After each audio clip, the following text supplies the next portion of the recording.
மாவை துணித்த கையதனால் இருவத்தேவர்க்கு உவந்த முதலித்த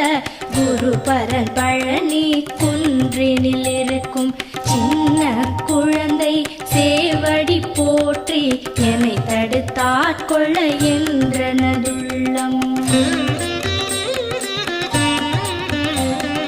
மேவிய வடிவுறும் வேலவா போற்றி தேவர்கள் சேனாபதியே போற்றி புறமகள் மணமகள் கோவே போற்றி திறமிகு திவ்ய தேகா போற்றி